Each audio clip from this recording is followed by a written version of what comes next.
प्रियो, आप सभी का इस कार्यक्रम में स्वागत है। मैं आपके सामने प्रभु के वचन में से पढ़ना चाहूँगा जो पाया जाता है पहला यूहन्ना और उसका पहला अध्याय और उसकी 6 पद से लेकर 10 पद तक में इस प्रकार से लिखा है। यदि हम कहें कि उसके साथ हमारी सहभागिता है और फिर अंधकार में चलें तो हम झूठे हैं और सत्य पर नहीं चलते। पर यदि जैसा वो ज्योति में है वैसे ही हम भी ज्योति में चलें तो एक दूसरे की सहभागिता रखते हैं और उसके पुत्र यीशु का लहू हमें सब पापों से शुद्ध करता है। यहाँ पर हम देखते हैं सहभागिता परमेश्वर के साथ में रखने की। सहभागिता उनके साथ में जो अपवित्र हैं, अशुद्ध हैं, जो पापी हैं और जो दुनियावी लोग हैं, उनके साथ में सहभागिता और परमेश्वर के साथ में सहभागिता रखना, दोनों में फर्क है। परमेश्वर के साथ में सहभागिता रखने का अर्थ है कि हम उसके पवित्र राज में शामिल हैं, हम उसके पवित्र स्थान में हम उसके साथ में हैं और वो हमारा परमेश्वर है।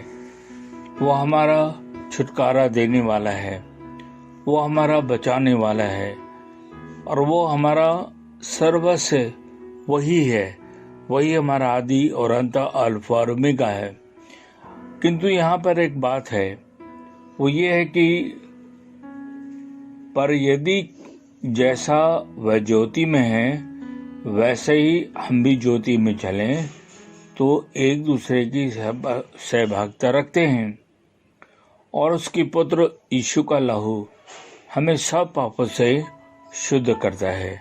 अब यहाँ पर एक बात है, यदि हम मन में कोई भी अपवित्रता, अशुद्धता या कोई भी हम पाप छुपा के रखें तो प्रभु यीशु का ये वादा है और ये प्रभु यीशु मसीह कहते हैं कि उसका लहू हमें सब पापों से शुद्ध करता है।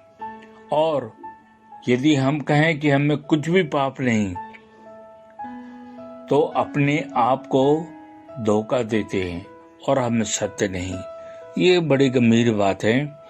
आज हम अनेकों लोगों को देखते हैं कि वे लोग धार्मिकता का चोला पहने रहते हैं किंतु उनमें वो सत्यता और वो पवित्रता नहीं पाई जाती है और वे ऊपर से तो पवित्र कहलाते हैं किंतु वे मन के बिल्कुल ठीक नहीं हैं।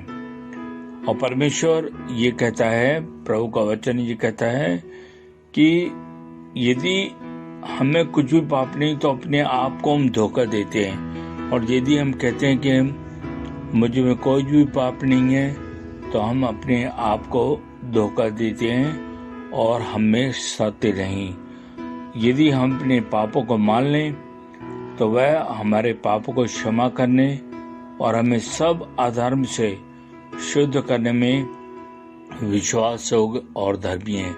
ये प्रभु का वचन है, ये प्रभु का वादा है कि परमेश्वर ये हमसे कहता कि यदि हम अपने पापों को मान लें तो प्रभु का प्रेम इतना अगम्य है कि वो हमें सारे पापों से धोकर हमें साफ और शुद्ध करेगा, हमें पवित्र करेगा और वो हमारे पापों को साफ और शुद्ध करने में विश्वास योग्य और धर्मी है। मेरे प्रियो, क्या आप तैयार हैं प्रभु यीशु मसीह के इस प्रेम को ग्रहण करने के लिए?